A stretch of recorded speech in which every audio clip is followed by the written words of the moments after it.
Evidence is so important. In the broadest sense, it is anything that can be used to determine or demonstrate the truth of an assertion.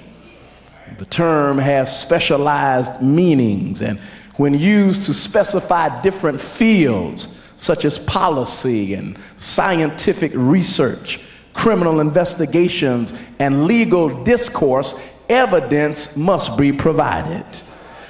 When you speak of science, in scientific research, evidence is accumulated through observation of phenomena that occurs in the natural world, or which is created as an experiment in a laboratory.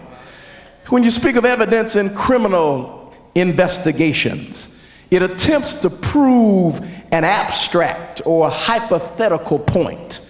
That evidence is gathered to attempt to determine who is responsible for a criminal act.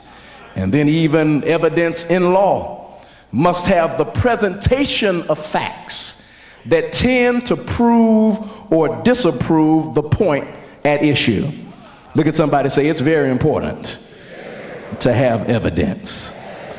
But unfortunately, even in the courts of law today, that many individuals do not get a fair shake, sometimes due to the lack of evidence.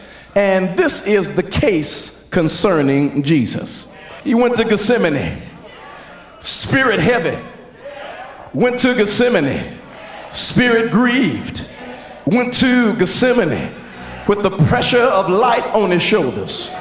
And when he got there, he took the disciples with him.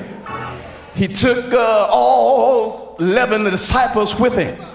Said, y'all stay over here for a while. But he took Peter, James, and John and said, y'all can come a little bit closer. And you stay here while I go yonder and talk to my Father. He got on his knees and began to pray. The human part of Jesus kicked in.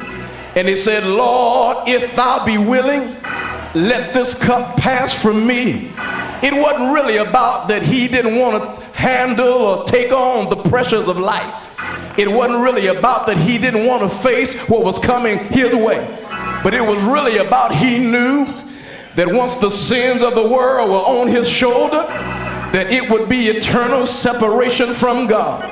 And he had enough sense to know that be separated from God is the worst thing in the world.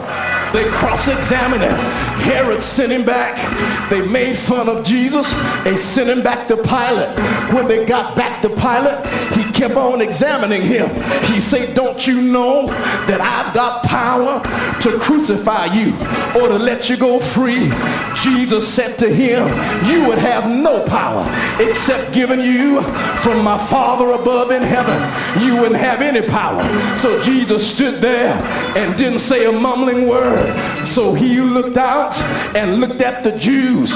They were saying, crucify him, crucify him, because they knew that during the feast of the Passover, they would release one prisoner.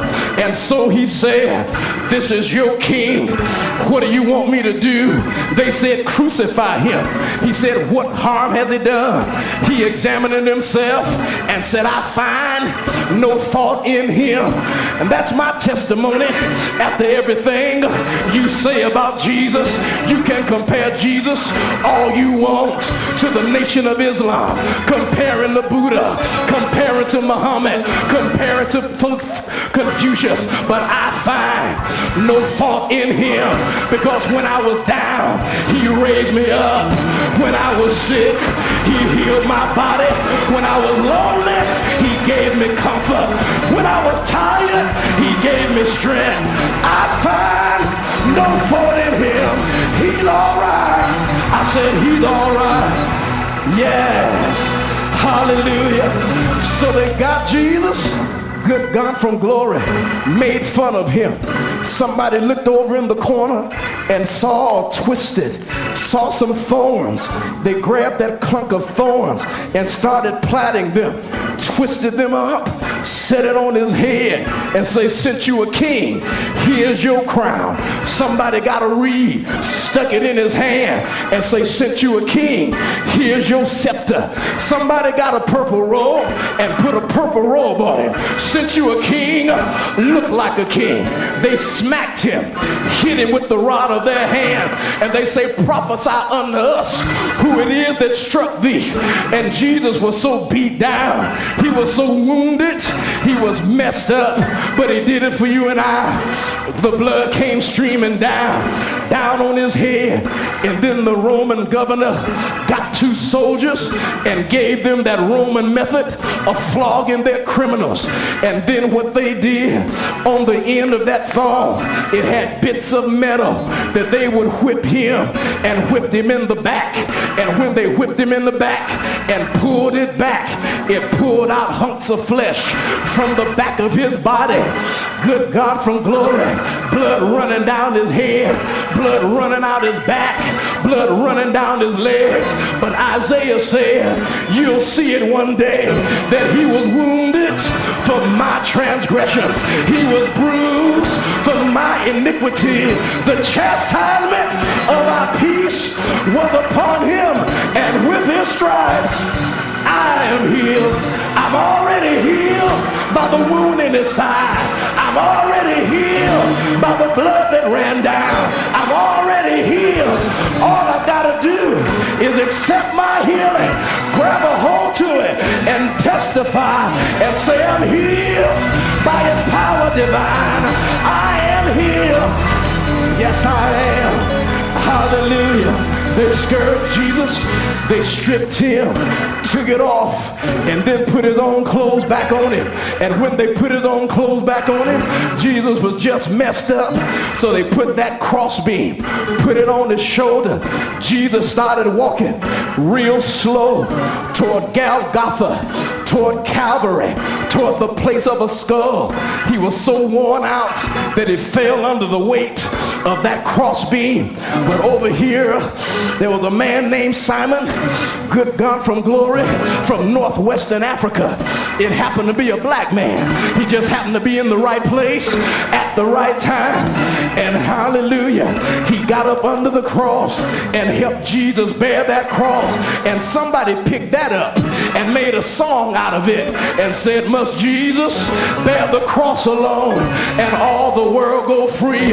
There is a cross for everyone, and there is a cross for me. He helped Jesus bear that cross, and here they are. They get it to Golgotha. They get it to the place of a skull.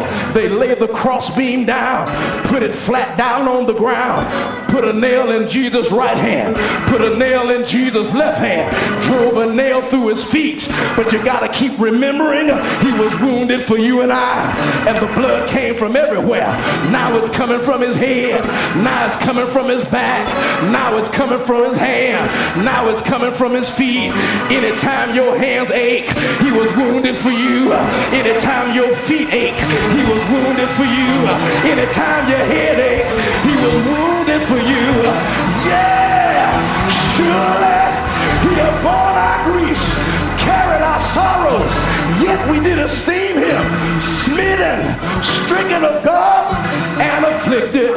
He did all of that for you and I. And while he is there, he goes back and said, let me reach into the Old Testament. He becomes the Paschal lamb. He becomes the sacrificial lamb.